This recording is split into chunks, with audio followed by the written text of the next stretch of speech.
مجاہد قاسم اس قسم کے فوجی مشن بڑے ہی سوچ سمجھ کر اور ایک ایک بات پر 1000 بار غور کر کے تیار کیے جاتے ہیں. ایسے مشن میں یہ نہیں کہا جاتا کہ جو ہوگا دیکھا جائے گا، بلکہ اس قسم کے مشن میں وہی ہونا چاہیے جو آپ چاہتے ہیں.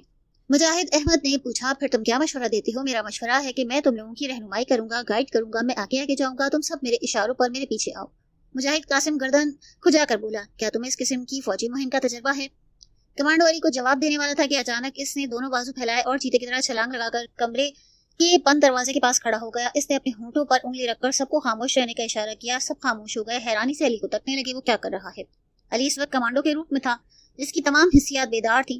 اس نے باتیں کرتے ہوئے بھی کمرے کے باہر کسی اجنبی شخص کے قدموں کی چاپ سن لی تھی. اسے محسوس ہوا تھا کہ کوئی دشمن بند دروازے کے ساتھ کان لگا کر ان کی باتیں سن رہا ہے. علی نے آہستہ سے کنڈی اتاری، پھر ایک دم دروازہ کھولا. باہر ایک سکھ دروازے کے ساتھ لگا کھڑا تھا. وہ پولیس کا آدمی تھا. سرفروش مجاہدین کا تعقب کرتے وہاں پہنچا تھا. دروازہ کھلتے ہی وہ باہر کو بھاگنے لگا، مگر کمانڈو علی نے اس پر چھلانگ لگائی اور کمانڈو اٹیک کے ساتھ ہی سے نیچے گرایا. اس کی گردن اپنے مضبوط بازو کے شکنجے میں اس طرح جکڑ لی کہ ایک ہی جھٹکے سے وہ اس سکھ کا کام تمام کر دیتا. علی نے غورا کر پوچھا، کون ہو تم؟ سکھ کی گردن علی کے بازو کے شکنجے میں تھی. اتنے میں مجاہد قاسم، احمد سلطان اور کمال خان بھی کمرے سے باہر آئے. مجاہد قاسم نے پستول نکال لیا. احمد اور سلطان نے بھی اپنے اپنے پستول دانے. علی نے سکھ جاسوس کی گردن سے اپنا بازو نکالا. سکھ جاسوس ستاروں کی دھیمی روشنی میں زمین پر پڑا خوفزدہ نظروں سے ان پستولوں کی طرف دیکھ رہا تھا جن کی نالیوں کا رخ اس کی طرف تھا. مجاہد قاسم نے اسے ٹھوکر مار کر پوچھا، سچ سچ بتاؤ تم کون ہو؟ سکھ نے ہاتھ جوڑے اور کہا، پردیسی ہوں مہاراج، بھوک لگی تھی، جہاں روشنی دیکھی تو آ گیا. علی نے کہا، یہ جھوٹ بول رہا ہے. علی نے فوراً سکھ کی تلاشی لی. اس کے کپڑوں کے اندر سے ایک چھوٹا سا واکی ٹاکی ٹرانسمیٹر نکلا جس پر جاسوس ایک جگہ سے دوسری جگہ خفیہ سگنل بھیجتے ہیں. علی نے ٹرانسمیٹر مجاہد قاسم کی طرف اچھال دیا اور بولا، اب اس میں کوئی شک نہیں کہ یہ پولیس کا جاسوس ہے. اگر یہ یہاں سے چلا گیا تو نہ صرف ہمارا مشن ناکام ہوگا بلکہ ہم میں سے کوئی زندہ نہ بچے گا. مجاہد قاسم نے پوچھا، علی تم کیا مشورہ دیتے ہو؟ دشمن کے اس جاسوس سے کیا سلوک کیا جائے؟ کمانڈو علی نے جواب دینے کے بجائے مجاہد قاسم کے ہاتھ سے پستول لیا. نالی کا رخ سکھ جاسوس کی کھوپڑی کی طرف کیا اور ذرا بھی ہچکچائے بغیر اوپر تلے 4 فائر کیے. ٹھک ٹھک ٹھک کی آواز کے ساتھ پستول سے 4 گولیاں نکلیں اور دشمن جاسوس کی کھوپڑی میں سوراخ کرتی زمین میں دھس گئیں. سکھ جاسوس 1 سیکنڈ کے اندر مر چکا تھا. کمانڈو علی کے اس ٹھیک وقت پر کیے گئے فیصلے اور دلالانہ اقدام سے سب متاثر ہوئے. انہیں یوں محسوس ہوا جیسے ان کے سامنے ایک 20-21 سال کا نوجوان لڑکا نہیں بلکہ کوئی تجربے کار فوجی کمانڈو کھڑا ہو. علی نے پستول مجاہد قاسم کی طرف اچھال کر کہا، اس کی لاش کو گڑھا کھود کے دفن کر دینا چاہیے.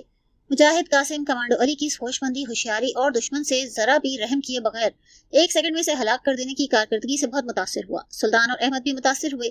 ان کے دلوں میں علی کی قدر و منزلت اور احترام بڑھ گیا.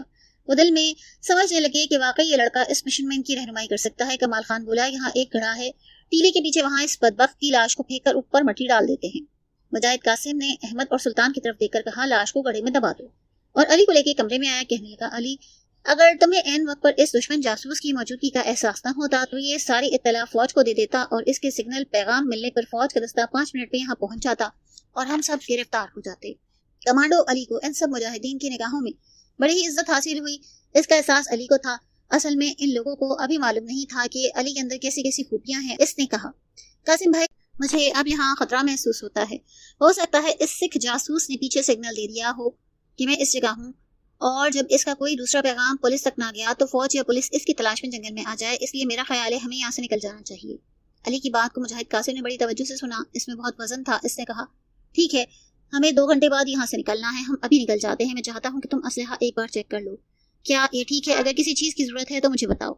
کمانڈو علی نے کہا، نہیں اب یہی ٹھیک ہے، ہمارے پاس اسلحہ بدلنے کا وقت نہیں.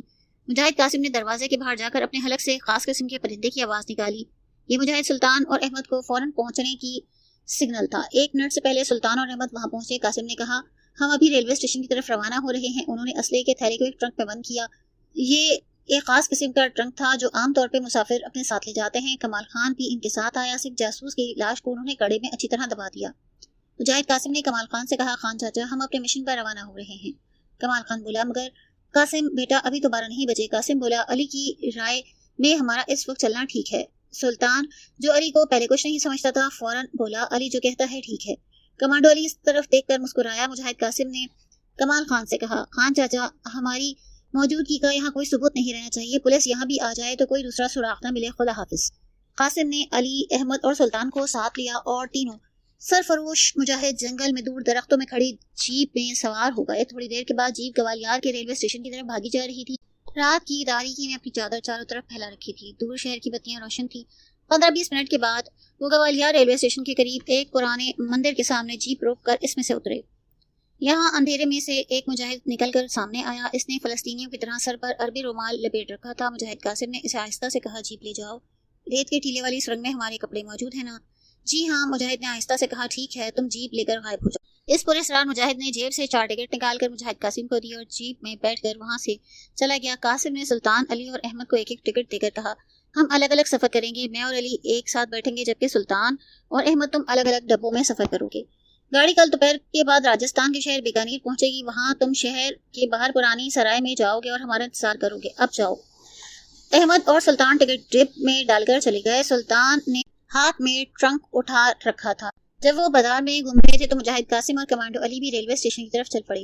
ریلوے اسٹیشن وہاں سے ایک بازار چھوڑ کر تھا. ٹرین کے چلنے میں بھی بہت دیر تھی. اپنے پروگرام کے مطابق یہ لوگ الگ الگ ٹولیوں میں ریلوے اسٹیشن کے 3rd کلاس مسافر خانے کی چھت تلے ایک طرف دوسرے مسافروں میں بیٹھ گئے. مجاہد احمد, مجاہد سلطان مسافر خانے کے سامنے والے کونے میں بیٹھے تھے. اسلحے کا ٹرنک ان کے پاس تھا. کمانڈو علی اور مجاہد قاسم دوسرے کونے میں بیٹھے تھے, مگر وہ ایک دوسرے کی برابر نگرانی کر رہے تھے. اگر کسی ایک پہ اچانک مصیبت آ جائے تو دوسرا اس کی مدد کرے. چاروں اپنے اپنے پستول جیب میں ڈالے ہوئے تھے اور وہ 1 سیکنڈ میں انہیں باہر نکال کر فائر کر کے وہاں بھگدڑ مچا سکتے تھے. مگر ایسی کوئی بات نہ ہوئی. رات گزر گئی. پھر رات کا پہلا پہر آ گیا. مسافر اٹھ کے پلیٹ فارم کی طرف بڑھنے لگے. بیکانیر جانے والی گاڑی پلیٹ فارم پر آ گئی تھی. 3rd کلاس کے ایک ڈبے میں احمد اور سلطان بیٹھ گئے. اس کے ساتھ والے ڈبے میں مجاہد قاسم اور کمانڈو علی بیٹھ گئے. انجن نے سیٹی بجائی اور ٹرین چھک چھک کرتی پلیٹ فارم چھوڑ کر منزل کی طرف روانہ ہوئی. راستے میں کوئی ناخوشگوار واقعہ نہ پیش آیا. ریل گاڑی اپنا سفر طے کر رہی تھی. دوپہر کے بعد راجستھان کا ریگستانی علاقہ شروع ہوا. ہم آپ کو بتائیں کہ راجستھان کا یہ وہی ریگستان ہے جو آگے جا کر پاکستان کے تھر پار کر سرحدی ریگستان کے ساتھ جا کر ملتا ہے. وہاں سے ہندوستان کی سرحد ختم ہوتی ہے اور پاکستان کی سرحد شروع ہوتی ہے. راجستھان کا سارا علاقہ ریتیلا ہے. یہاں صحرا میں سواری کے لیے اونٹ استعمال ہوتے ہیں. راستے میں کسی نہ کسی اسٹیشن پر اتر کر مجاہد قاسم ساتھ والے ڈبے میں احمد اور سلطان کی خیریت معلوم کر لیتا. کمانڈو علی بھی پوری طرح ہوشیار اور چوکس ہو کر بیٹھا تھا. سورج ڈوب رہا تھا. ٹرین بیکانیر کے اسٹیشن پر جا کے رک گئی. چاروں مجاہدین ٹرین سے اترے. سلطان اور احمد الگ الگ ہو کر شہر کی پرانی سرائے کی طرف روانہ ہوئے. ان کے جانے کے 15 منٹ کے بعد مجاہد قاسم اور کمانڈو علی چل پڑے. پرانی سرائے بیکانیر کے پرانے شہر کے باہر ایک ویران تالاب کنارے پر تھی. یہ سرائے اب ویران ہو چکی تھی. اب سرائے کے بجائے مسافر بیکانیر کے شہر کے ہوٹلوں میں ٹھہرتے تھے. سرائے میں ٹھہرنے کا زمانہ گزر گیا. چنانچہ سرائے اجڑ گئی تھی. اس کی دیواریں خستہ حال تھی. کمروں کے فرش ریت سے اٹے ہوئے تھے اور وہاں دن کے وقت بھی کوئی نہ آتا. پرانی سرائے کے پیچھے ایک ٹوٹی پھوٹی کوٹری تھی. یہاں چاروں مجاہدین آ کر بیٹھ گئے اور اپنے سراغ رساں مجاہد کا انتظار کرنے لگے. یہاں بھی ان کا ایک مجاہد پہلے سے ہی انتظار کر رہا تھا. اس نے سب بندوبست کر رکھا تھا. 15 منٹ کے بعد ایک نوجوان سر پر رومال باندھے ایک پن جیپ لے کر آیا. اس نے سب کو سلام کیا اور قاسم سے کہا, سردار سب ٹھیک ہے. فوجی مورچے سے 1 میل پیچھے جو ویران کنواں تھا وہاں سرکنڈوں والی سرنگ میں آپ کی سیاہ جیکٹیں, پتلونے اور رومال وغیرہ رکھے ہیں. وہ جیپ سے اتر گیا. قاسم جیپ میں ڈرائیونگ سیٹ پر بیٹھ گیا. اسلحہ کے ٹرنک کو جیپ کے اندر رکھ کر چھپا دیا گیا. کمانڈو علی کو اس نے اپنے ساتھ والی سیٹ پر بٹھایا. احمد اور سلطان پیچھے بیٹھے. قاسم نے آنے والے مجاہد سے کہا کہ وہ واپس جائے اور جیپ اسٹارٹ کر دی. جیپ شروع شام میں کے ہلکے ہلکے اندھیرے میں بیکانیر شہر سے نکل کر ریگستانی علاقے کی طرف روانہ ہوئی. قاسم نے جیپ کی ہیڈ لائٹ روشن نہیں کی تھی. کمانڈو علی نے پوچھا, کیا ہم فوجی علاقے سے ہٹ کر گزریں گے؟ قاسم نے کہا, ہمارا روٹ بالکل الگ ہے. یہ صحرائی راستہ عام دیہاتی لوگوں کے سفر کرنے کے واسطے ہے. آدھے گھنٹے کے بعد رات کا اندھیرا چھا گیا. آسمان پر ستارے چمکنے لگے. ستاروں کی روشنی میں چاروں طرف ریت کے ٹیلے ہی ٹیلے تھے. جیپ ایک خاص راستے پر بھاگ رہی تھی. اس کی رفتار تیز تھی. کوئی 100 میل تک صحرا میں چلنے کے بعد قاسم نے جیپ کا رخ دائیں جانب ریت کے ٹیلوں کی ایک طرف موڑ دیا. ستاروں کی مدھم روشنی میں ریت کے یہ ٹیلے بڑے ہی پراسرار لگ رہے تھے. جیپ پوری رفتار سے چلی جا رہی تھی کیونکہ زمین ریتیلی اور سخت تھی. قاسم نے علی سے کہا, ہمارا ٹارگیٹ قریب آ رہا ہے, ہوشیار ہو جاؤ. کمانڈو علی کی گرفت پتلون کے اندر پستول پر مضبوط ہو گئی. ٹیلوں کا سلسلہ پیچھے رہ گیا. جیپ ایک بار پھر کھلے صحرائی میدان میں داخل ہو گئی. رات اندھیری تھی. ستاروں کی روشنی مدھم تھی. کوئی شے پوری طرح دکھائی نہ دیتی تھی. آدھے گھنٹے تک سرفروش مجاہدین کی جیپ اس میدان میں سفر کرتی رہی. اس کے بعد بہت دور ستاروں بھرے آسمان کے پس منظر میں ریت کا ایک اونچا ٹیلا نظر آیا. مجاہد قاسم نے کمانڈو علی کی طرف گردن جھکا کر کہا, یہی وہ ٹیلا ہے علی جہاں انڈین آرمی نے توپ لگا رکھی ہے, جس کا رخ پاکستان کے شہر بہاولپور کی طرف ہے. کمانڈو علی کی آنکھیں رات کے اندھیرے میں دور سے نظر آنے والے ٹیلے پر جم گئی. مجاہد قاسم نے کہا, ہندوستان کے بارڈر کا علاقہ شروع ہونے والا ہے. اب ہمیں احتیاط کی ضرورت ہے. گن پوسٹ والا علاقہ اب قریب ہے. یہاں صحرا میں ببول کی طرف جگہ جگہ اگے ہیں. مجاہد قاسم نے جیپ کی رفتار کم کر دی. پھر ایک جگہ جیپ گھما کر پیچھے کی طرف موڑ کر بریک لگا دی. تینوں مجاہد اور کمانڈو علی جیپ سے اترے.